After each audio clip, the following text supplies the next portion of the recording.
السلام علیکم، دس از می عائشہ نذیر اور آپ دیکھ رہے ہیں میرا ڈیجیٹل یوٹیوب چینل.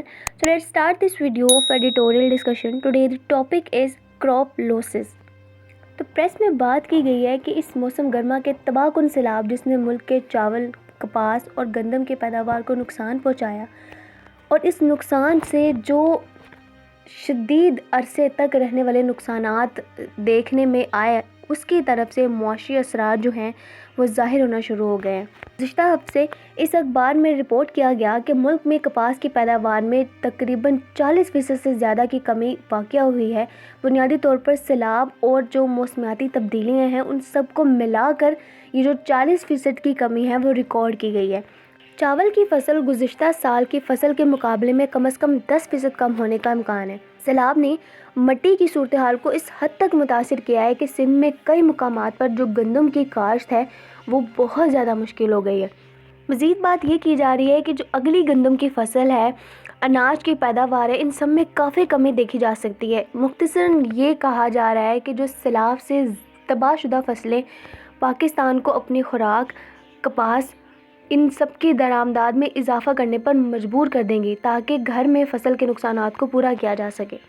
زیادہ درآمدات اور کم برآمدات شاید ہی پاکستان کی ڈالر کی بھوک سے دو چار معیشت برداشت کر سکے، کیونکہ اس سے جو کرنٹ اکاؤنٹ ہیں ان پہ بہت زیادہ دباؤ پڑے گا.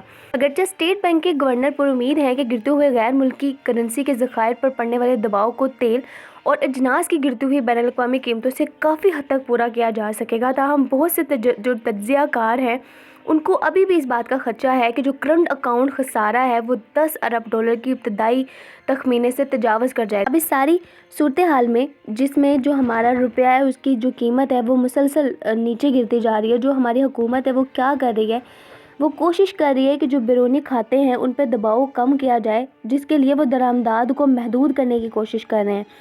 اور جو قرضے ہیں، جن قرضوں کو ہم نے ادا کرنا ہے، ان کی یہ کوشش ہے کہ ان کی جو مدت ہے اس کو طویل کیا جائے تاکہ ہمارے پاس جو ذخائر ہیں اس کو بڑھایا جائے. یہ جو سیلاب زدہ معیشت ہے اس کے لیے فی الحال کی جو صورتحال ہے وہ ایک اچھی خبر نہیں ہے. اس ساری صورتحال اب یہ کہا جا رہا ہے کہ سیلاب کے جو اثرات ہیں وہ زرعی شعبے اور مجموعی معیشت پر برسوں تک محسوس کیے جائیں گے، یہاں تک کہ جو کسان ہیں انہیں اپنی زندگی اور معاشی صورتحال پر، جو کہ 2010 میں کبھی سیلاب ریکارڈ کیا گیا تھا، اس کے جو منفی اثرات ہیں اس تک سے نکلنے میں بہت زیادہ ٹائم لگ گیا تھا. حالیہ سیلاب کی وجہ سے ہونے والی تباہی اور اس سے کہیں زیادہ ہے جو کہ 2010 میں ریکارڈ کی گئی تھی.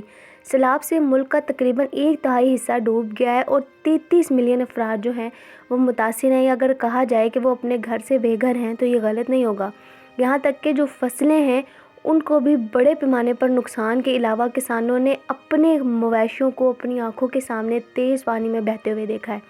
حکومت کی ناقص پالیسی، زرعی تحقیق میں سرمایہ کاری میں کمی، موسمیاتی تبدیلی اور میکانائزیشن تک کئی ایسے عوامل شامل ہیں جس سے ملک کا زرعی شعبہ جو ہے وہ ایک طویل عرصے سے انتہائی پریشانی کا شکار ہے. یہ ساری چیزیں جو ہیں وہ یہ عکاسی کرتی ہیں کہ ہماری فصلوں میں کمی آئی ہے، پیداوار کم ہوئی ہے، زرعی آمدنی اور جو دیہی غربت ہے وہ بڑھ گئی ہے، خوراک کی بڑھتی ہوئی کمی. یہ ساری کی ساری چیزیں جو ہیں وہ ان سب کی عکاسی کرتی ہیں. اس کے علاوہ اگر یہ بات کی جائے نا کہ سیلاب تو چلو اب دیکھنے میں آیا ہے، سیلاب سے پہلے ہی پاکستان جو ہے وہ ٹیکسٹائل کی بڑی صنعت کے لیے خوراک اور کپاس کو درآمد کرنے میں ایک پراپر کنٹری کے طور پہ دیکھا گیا ہے دنیا میں. اس سال کا سیلاب جو آنے والے سالوں تک معیشت اور لوگوں کو اذیت دیتا رہے گا، اس نے ہماری زرعی پریشانیوں اور غذائی عدم تحفظ کو مزید بڑھا دیا. وزیر اعظم نے زراعت کے لیے جو پیکیجز کا اعلان کیا ہے، لیکن یہ اس شعبے کی بحالی اور سیلاب سے متاثرہ کسانوں کی بحالی میں مدد کے لیے کافی نہیں ہوگا.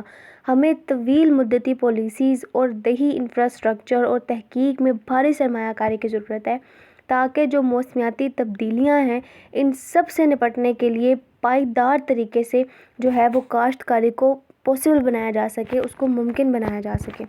This is all about today. So see you in the next video. Till then, Allah Hafiz.